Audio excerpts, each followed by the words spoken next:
Pertumpuan juga banyak tertumpu dan teralih ke pantai timur. Bukan sahaja di Lembah Kelang tapi pantai timur dibadai juga dengan banjir termasuk di Terengganu, Pahang dan Kelantan. Dan saya mahu berlintas langsung sekarang dengan wakil kami di Kelantan, Muhammad Muhammad yang berada di Rantau Panjang. Fandi, apa terbaru boleh dikongsikan dari sana? Ya.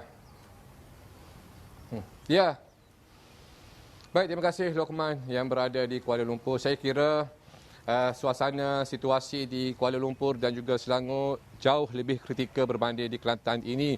Bagaimanapun jumlah mangsa banjir yang masih ditempatkan di pusat pemindahan sementara lebih daripada 4,000 orang mangsa banjir dengan membabitkan lebih 990 orang keluarga, di mana setakat ini 49 buah PPS telah pun diwujudkan.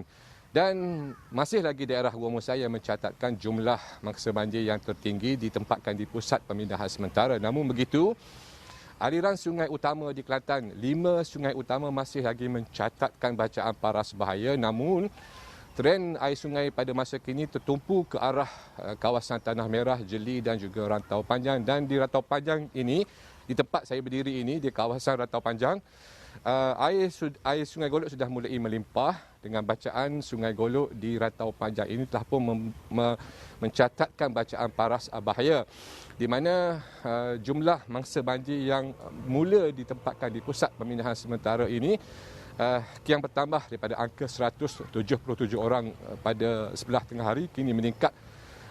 Saya kira mungkin sudah menghampiri kepada angka 200 orang mangsa banjir.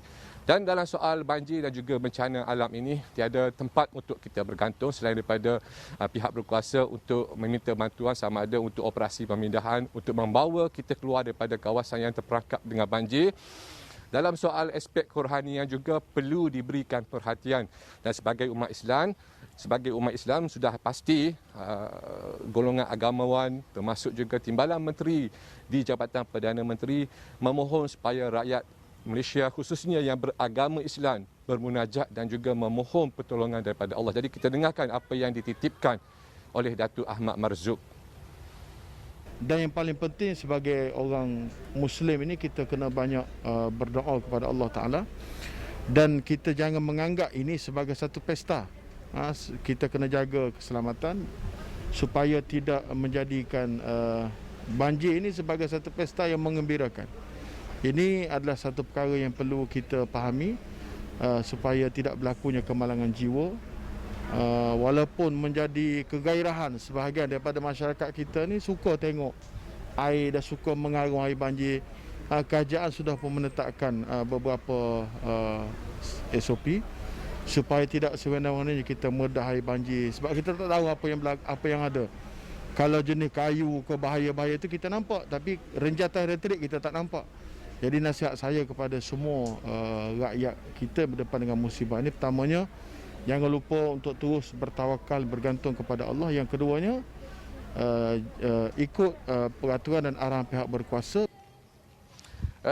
Apa yang diperkatakan oleh Datuk Ahmad Marzuk itu ada asasnya, ada benarnya, kerana semasa saya berada di Pekan Rantau Panjang ini yang bersepadan dengan Thailand, saya melihat kenderaan yang begitu, jumlah kenderaan yang memasuki Pekan Rantau Panjang ini agak tinggi, dan saya kira kebanyakannya membawa ahli keluarga. Mungkin mereka berkeinginan atau berhasrat untuk melihat Sungai Golok, melihat ataupun bermain air. Dan saya kira apa yang diperkatakan itu benar, kerana ini bukannya pesta, kerana kita juga terkesan dengan keadaan banjir. Mereka yang berada di situasi banjir juga sudah pasti amat-amat terkesan. Untuk itu juga saya ingin memaklumkan kepada pengguna laluan yang ingin berhasrat ke Kuala Lumpur melalui Gua Musang, saya dimaklumkan laluan menuju daripada Kuala Lipis ke Raub di Kampung Ulu Gali dan juga di Raub masih lagi ditutup dan tidak boleh dilalui oleh kenderaan ringan. Saya juga dimaklumkan bas ekspres yang dari Kota Baru menuju ke Kuala Lumpur juga mereka mengambil keputusan untuk berhenti seketika di hentian rehat dan rawat di Gua Musang, dan mereka tidak mahu meneruskan perjalanan ke Kuala Lumpur kerana mereka dimaklumkan laluan sama ada di Kuala Lipis, di Ulu Gali Raub dan juga di lebuh raya antara Karak dan juga Bentong itu yang berlaku tanah runtuh itu, mereka belum mendapat maklumat yang jelas sama ada laluan tersebut boleh dilalui ataupun sebaliknya. Untuk itu, bas-bas yang membawa penumpang daripada Kota Baru ini berhenti seketika di hentian di Gua Musang. Saya akan bawakan perkembangan lanjut dan juga situasi banjir di Kelantan ini untuk buletin dan juga di media sosial astroawani.com. Jadi teruskan kekal bersama dengan Astro Awani, saluran berita yang dipercayai.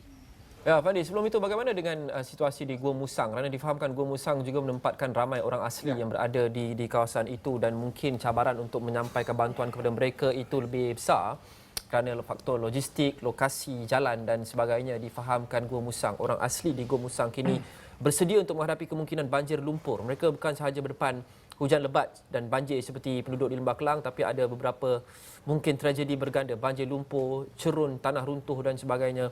Apa persiapan yang mereka lakukan dan apa perancangan untuk menyampaikan bantuan kepada golongan yang mungkin lebih sukar untuk diakses ini? Benar, Lokman. Sebenarnya soal bantuan dan juga keperluan, agihan keperluan kepada kawasan penempatan orang asli telah dilakukan sejak daripada bulan September dan juga Oktober. Saya juga mengikuti rombongan Jabatan Bomba dan Penyelamat Malaysia Unit Udara yang menghantar bantuan makanan di samping melaksanakan vaksinasi di kawasan penempatan orang asli. Dan untuk makluman Lokman dan juga penonton Astro Awani, pada ketika ini akses jalan darat untuk memasuki perkampungan orang asli sama ada di Pos Bihai, Pos Tohoi dan sebagainya sudah dianggap terputus. Kerana jalan yang dilalui ataupun jalan untuk memasuki kawasan penempatan mereka merupakan jalan balak yang mana sekiranya berlaku hujang sudah pasti jalan berkenaan tidak boleh dilalui.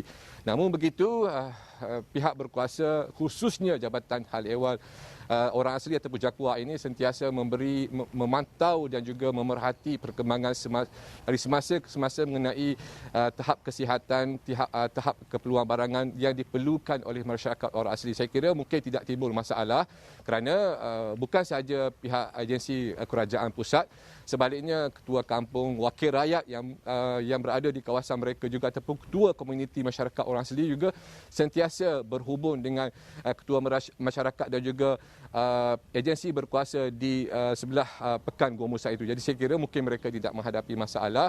Namun begitu, sekiranya berlaku kecemasan seperti orang asli mengalami kesakitan ataupun orang asli yang ingin apa-apa jua kecemasan, mereka mungkin akan diterbangkan ataupun dibawa keluar melalui unit udara Jabatan Bomba dan Penyelamat Malaysia yang mana operasi Medivac ini sentiasa dijalankan dan khususnya bagi masyarakat orang asli mereka diberikan perhatian dan juga keutamaan sekiranya berlaku kecemasan melalui unit udara Jabatan Bomba dan Penyelamat Malaysia Kelantan ini.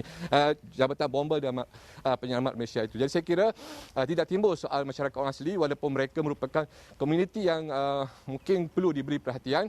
Namun atas engagement dan juga komunikasi yang dijalankan sesama mereka dan juga melalui ketua masyarakat, mungkin bantuan dan juga pertolongan sentiasa dapat diberikan kepada kampung dan juga penempatan orang asli di pendalaman Gua Musang ini, Lokman. Terima kasih Muhammad Muhammad, Wakil Astro Awani Kelantan. Kekal jaga keselamatan di sana dan juga jangan lupa untuk jaga SOP tatkala membuat liputan dalam mungkin huru-hara impak pasca banjir. Fandi, terima kasih.